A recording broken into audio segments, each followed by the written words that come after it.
So I will start by introducing you how standards can support innovation, generally speaking, and then we will go a bit into the specific case of organ on chip. So Maurice already told you what's the mission of the Joint Research Center, so thanks, because I can skip that. But what we actually work on is a unit of chemical safety and alternative methods that incorporates ECVAM, which is the European Union Reference Laboratory for Alternatives to Animal Testing.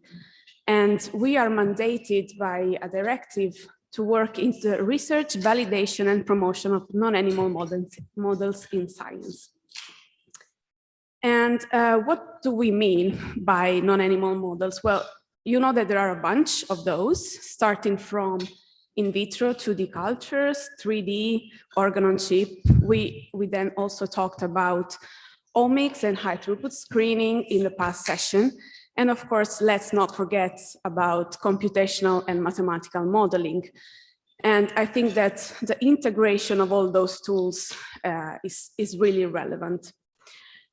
But of course, let's not forget that the vast majority of these methods are basically in a very low technology readiness level, meaning that they are just starting out of the lab, of the research or university lab. So if we want to increase their use in the real world and bring them as tools that can be trusted, of course, we need to increase the scientific credibility and the technological confidence in those, so that the end users and the regulators, of course, will believe in the data that these methods produce. And here is where standardization and harmonization come into play. So we spoke a lot about the biological relevance of the models and the fact that they are becoming more and more complex. But we have to acknowledge that they are integrating more and more technology into those devices. And so we cannot avoid talking about standards. And by standards here, let's start by a simple definition. Standards are technical specifications that define requirements for products, production processes, services, or test methods. And let's remember that standards are generally a voluntary documents that are used by developers and end users. They become mandatory, of course, if they are incorporated into regulation. So in Europe, for instance, we have the medical device regulation that has an annex with a lot of standards that are required to prove the safety and the quality of the devices. Standards are, generally speaking, used for a broad variety of things. So they ensure interoperability and safety. They, of course, reduce costs if we are talking about mass production. And they also facilitate the integration of the companies with other companies and the value chain in general. But who is developing the standards? So you probably know this standards developing organization. We have and at the international level, we have the ISO, IEC, and ITU. We have some regional organization. In Europe, we have Sensenelec and ETSI. And of course, we have a lot of national bodies. And here I just put in the slide some examples from Europe. But are those the only ones that are developing standards? Of course not. If we go around us, there are many other organizations that are developing standards. Here I put just some examples. So from the medicinal domain, we have ICH guidelines, for instance. If we go more on the chemical safety, you for sure know, they were already mentioned, the OECD guidelines, for instance. And I just put the OECD test guidelines for the testing of chemicals as, I would say, one of the best examples of harmonization, because those test guidelines are actually internationally agreed and used to assess the safety of chemicals and products. Let's go now a bit talking about the role of standards for an innovation in general. So this means any technological innovation in the world. So for sure, the first role of standard is to build focus and cohesion in order to have a critical mass that can go on with the development of the technology. But I would say that the most important role of standard is the help that they can do in helping companies to demonstrate to the end user that their innovative process or technology really possess the characteristics that they claim. So this means that standards for measurement and tests will help the technology developer to assess the performance of their product. And a second, let's say, advantage of the use of standards is the guarantee that the product will have an acceptable risk for the safety, the health, and the environment. And of course, let's not forget that standards are the third pillar, together with scientific publication and patenting, in order to diffuse science and technology. Even if I have to admit, the scientists really treat the standards as a last resource after all of the others. This slide I took from our colleagues in Sensenelec, and I would like to guide you through it, because it's important to understand that for every level of development of the technology, we have a specific standard type that can help us. So I hope you are all familiar with the TRL, so the technology readiness level. If not, let's just start with the first. So the TRL level 1, when we are actually talking about the basic science, discovering the principle up there, up to the TRL 3, that's when we have a proof of concept in our lab. Here we are actually still developing the knowledge on the basis of the technology. And in this point in time, it's important that scientists can talk to each other. So in this point in time, it's important that the vocabulary and the terminology are agreed. And that's when we have a role of semantic standards. If we go on the development, so in the TRL 4 to 6, we are building our prototype, we have different components, we are integrating them, testing them in the lab or outside the lab. And here is when actually the measurement and testing standards can really help the development. So this means that we are not constraining let's say the fantasy or the ideas of the developers, but standards are only there to assess the performance of the technology.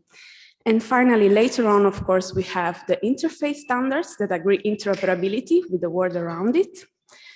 And when we go later on in the business development phase, of course, we have to use quality and safety standards that will go around the business case that we are creating. So if we go back to the organ on chip, so to the MPS field, I hope that we all agree that standards, generally speaking, can demonstrate the technological and biological relevance of the devices and also increase the implementation by the industry. And for sure, we have to also acknowledge that they provide basis for regulatory acceptance. So that said, last year, we decided to go deeper into the organ on chip field. And we published this paper on Lab on Chip, which is what it's traditionally called a pre-normative analysis. So we took the organ on chip field, we decoupled it in all the aspects of the technology that can be standardized, and we made a gap analysis, so an analysis of the status and the needs of standardization in the field. So you can, of course, have a look at the paper, but I would just point out that the paper is accompanied by a database of 87 already published standards that are developed in other fields, but can be somehow related to the organ on chip technology. And those were published and developed by organizations like ISO, ISTM, IEEE, and so on. So I encourage you to go there and have a look at those documents so that you can maybe try to understand and get an idea of how a standard is built. And if yes, you can then contribute to the development of standards for organ on chip. Following up on this analysis, we organized last year the Putting Science into Standards workshop on organ on chip, which maybe some of you remember. And this was the first time, I think, where we brought together not only developers and end users, but also the standards developing organizations in Europe, which are, of course, as I mentioned, Sensenelec. And I will just now go briefly into some of the main highlights of those workshops to let you understand that we are not starting from zero. So there are, of course, some things that still need to be addressed, but where the work is processing is going on. So first, we all agree that the biological models is the first component of an organ on chip. And standardization here can play a role in the definition and the protocols of manipulation of cells and tissue. So if we talk about iPS or cells from a patient, we of course need to have SOPs. So we have to have a clear way to manipulate those. And a similar concept is valid for the media formulation. So this means that we should try not to standardize a media, because that's of course not possible, but at least to clarify and declare all of the chemical components of those. And similarly, we can also talk about biomaterials, because usually we do incorporate collagen or matrices or scaffolds inside, but very rarely the performances and mechanical characteristics of those materials are clarified.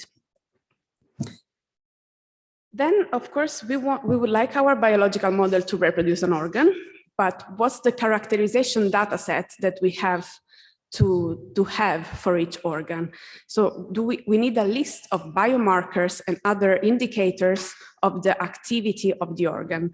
And here I have to say that we are quite advancing there, because we already mentioned several times the IQ-MPS consortium papers that are a great example of this standardization need. And finally, I want to highlight again the need of reference compounds. So those lists of compounds that can guarantee that we are working in the context of use that we are declaring. And if you would like to know more, here, unfortunately, I forgot to put the link, but on our website, we have what we call the JRC list of lists, where that's a curated databases of compounds for some context of use. So if you want to go there, maybe you can find something that's useful for your application. Another part, another component of standardization that's maybe sometimes a bit underestimated by the scientists is the reporting of the methods and of the data. So it's agreed in the regulatory field, it's an agreed practice to use reporting templates, standard reporting templates, to communicate the data of the test method that's used and the data that are produced to the regulators. So this is also a form of standardization, because of course agreeing to a test method template means that we have to set down the specific characteristics of the MPS. And in this slide, I think that my personal opinion is where standards have the most advantage, so to assess the performance of the device. So it's very important to have a definition of the material, of the chemical properties, of the mechanical properties of the materials.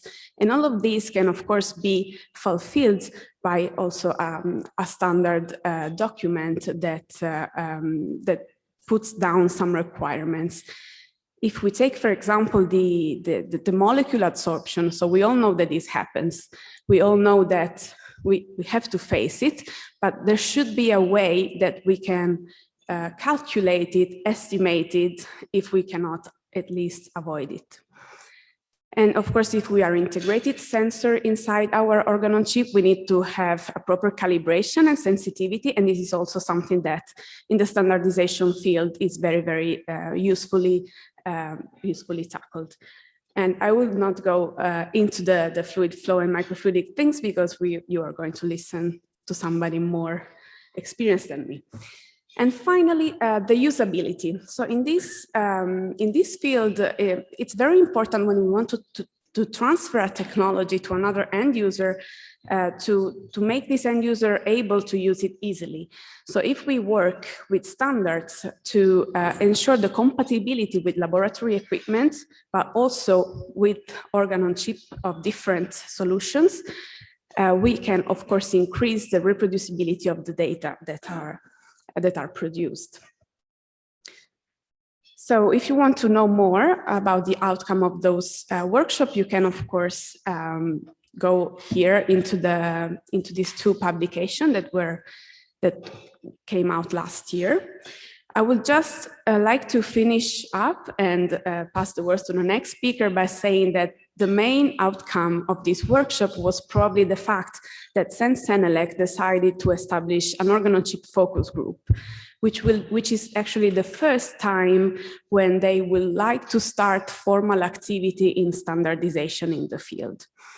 So with this, I will leave you here my contacts, because I think it's a bit awkward to go there and scan the badge. And yeah, buon appetito again.